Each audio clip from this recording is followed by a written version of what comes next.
A hold and bounce here offers a tactical, bullish opportunity for a sizable relief rally. A failure here, however, opens the trapdoor directly toward the worst-case targets of $69 K, $74 K.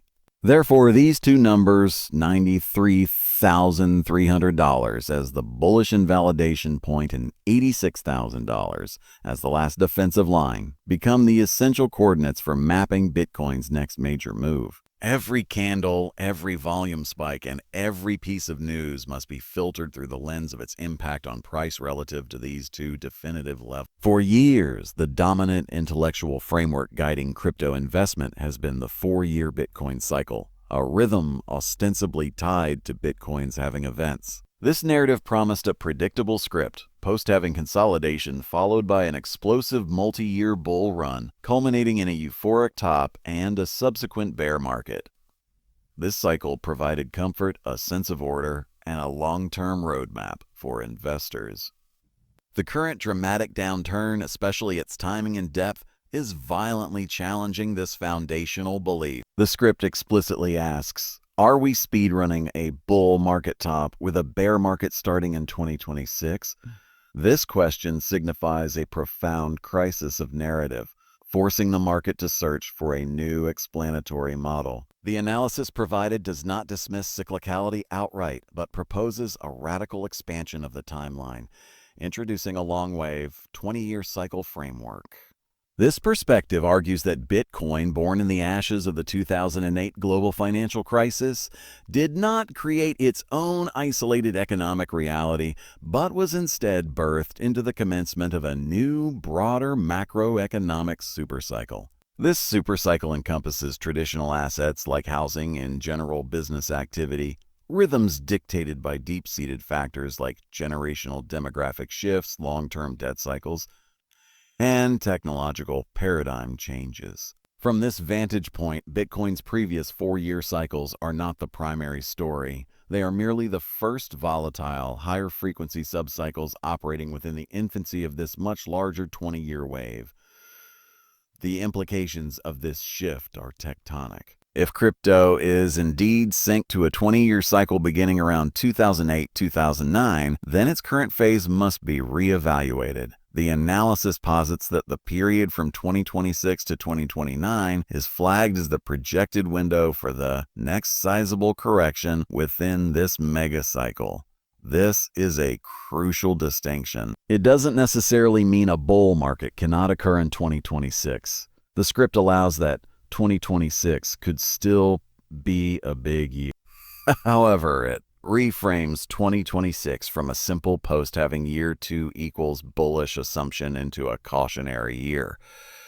A potential inflection point where the larger gravitational pull of the 20-year cycle could begin to exert its dominance over the shorter term having momentum. This introduces a new layer of strategic complexity. An investor can no longer rely solely on the halving countdown clock. They must now hold two conflicting timelines in tension, the shorter term having driven impulse for growth, and the longer term macro-driven pressure for a major consolidation or correction. This framework explains why the current pullback feels different, more severe and structurally threatening than the 30% dip seen in 2023 and 2024. It suggests we may be witnessing not just a deep pullback within a bull market, but the early tremors of a cyclical transition, where the 4-year cycle momentum is prematurely exhausting itself as it collides with the overarching narrative of the larger, slower-moving wave. The practical takeaway is a fundamental change in mindset.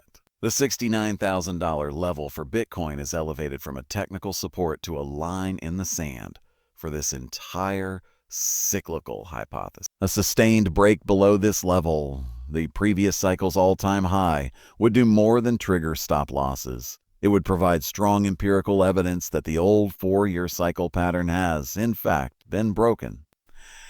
It would signal that the market has entered the corrective phase of the larger 20-year wave earlier than the simplistic model predicted.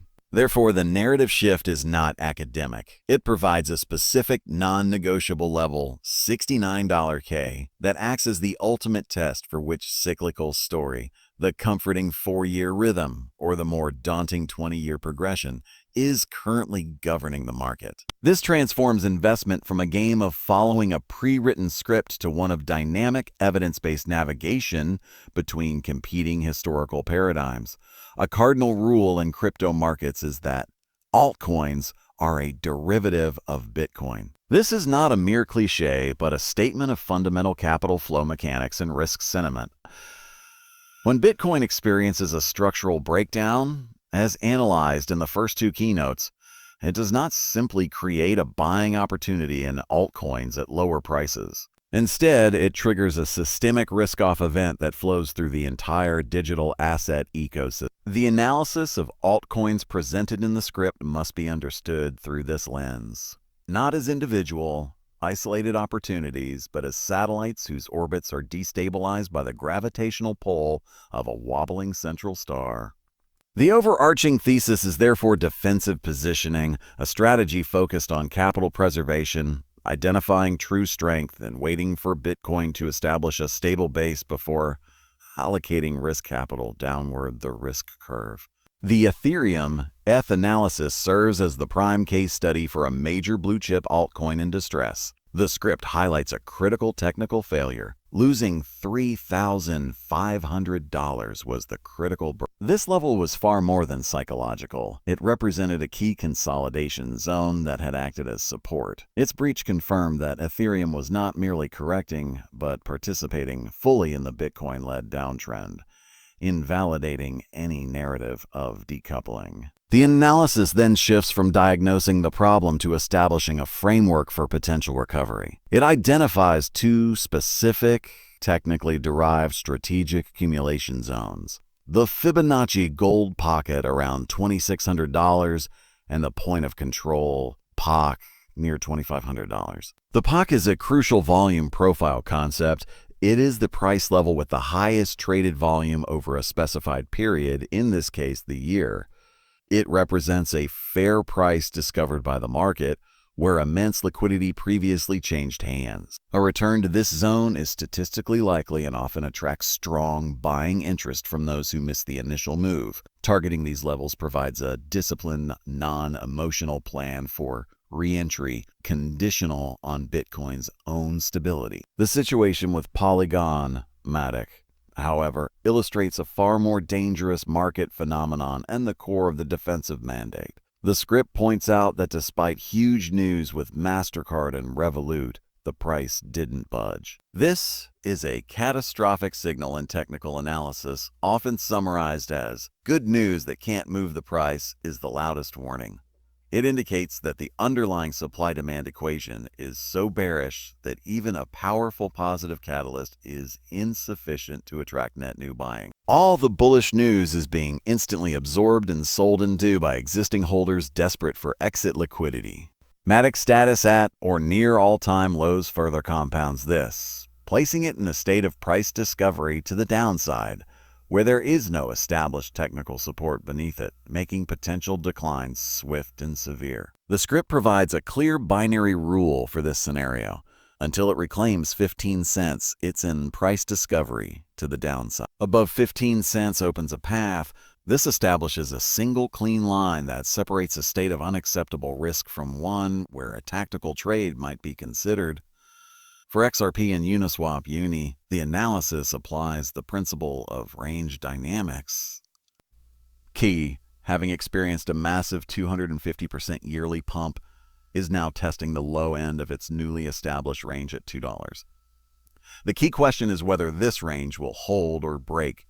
The script identifies $1.79 as the critical line in the sand below which the entire bullish structure from the pump would be threatened. Uni is described as stuck in the middle of its range, which makes it a 50-50 bet and therefore a lower conviction play in a trending market, lacks the clear risk-reward asymmetry of buying at definitive range lows. Finally, the comparison between Avalanche and MATIC distills the altcoin selection philosophy in a risk-off environment. Both are battered, but AVAX is favored because it is near cycle lows, not all-time lows, and has an established history. This highlights a preference for projects with proven resilience and market memory over newer, unproven assets whose breakdowns can be more extreme. The universal conclusion is that no altcoin analysis matters in isolation. Their fates are chained to Bitcoin's ability to find footing. Therefore, the entire altcoin segment requires a defensive, patient posture using the specific levels provided, like ETH $2,500 POC or MATIC 15 cents reclaim. Not as immediate by tickets, but as objective filters to identify when and if relative strength returns to the broader ecosystem. In the volatile and often emotionally charged arena of cryptocurrency investing, where narratives shift like sand and prices can swing on a single headline, the most valuable asset an investor possesses is not a specific coin, but a disciplined and adaptable strategic mindset. The script concludes not with a guaranteed price prediction or a single buy this now call, but by outlining a nuanced, three-pronged psychological and tactical framework designed to navigate profound uncertainty. This framework moves beyond simple bullish or bearish dogma, advocating for a reactive, probabilistic, and risk-managed approach that prepares an investor for multiple potential futures. It is the mental software needed to execute on the technical data provided in the previous keynotes. The first pillar of this mindset is active risk management, not passive hope. The script explicitly advises to de-risk a little here. This is a critical, non-instinctual action. In a steep downturn, the natural emotional impulses are either to panic sell everything or to hodl blindly, clinging to the hope of a swift reversal. The proposed strategy is a middle path of calculated de-risking. This means taking a defined portion of capital off the table at current levels. The goal is not to time the absolute bottom or top, but to acknowledge the increased probability of further downside, as outlined in the worst-case technical targets, and to proactively reduce portfolio volatility and emotional stress. This action creates tactical and psychological space. It protects a core of capital from the full brunt of a potential 20% plus drop, transforming the investor from a passive victim of market forces into an active manager of their own exposure. However, de-risking is not synonymous with capitulation. This leads to the second pillar, maintaining asymmetric exposure. The directive to keep skin in the game is equally vital. A full exit may protect capital, but it also guarantees zero participation in any unexpected violent upside rally, a common feature of crypto markets. If Bitcoin were to find support at $87,000 and trigger the bullish harmonic pattern toward $109,000, a completely exited investor would miss the entire move. Skin in the game means retaining a core, conviction-based position that is sized appropriately to withstand further volatility. This ensures the investor remains connected to the market's upside potential, allowing them to benefit if the optimistic scenario unfolds. It is an admission that while probabilities may favor the downside, possibilities always include the upside, and a robust strategy must account for both. The capital freed from the initial de-risking maneuver feeds directly into the third pillar, preserving strategic optionality. This is encapsulated in the instruction to hold dry powder on the side. Dry powder is uncommitted capital, cash or stable coins held in reserve. In a bullish scenario, this powder may remain unspent, but in the event the bearish case materializes and prices cascade toward the $69,000, $74,000 target zone, this reserve transforms into high-conviction purchasing power. It allows the investor to act on their own analysis, buying quality assets at their predefined worst-case prices when fear is at its peak. This turns a market crisis into a strategic opportunity. Without dry powder, an investor can only watch or sell. With it, they can buy when others are forced to sell. Together, these three actions, de-risking, maintaining exposure, and holding reserves, create a dynamic, self-correcting system. It is a mindset that rejects the false binary of all in or all out. Instead, embraces a probability-weighted stance that is humble in its predictions but disciplined in its execution. It prepares the investor to be reactionary at these levels.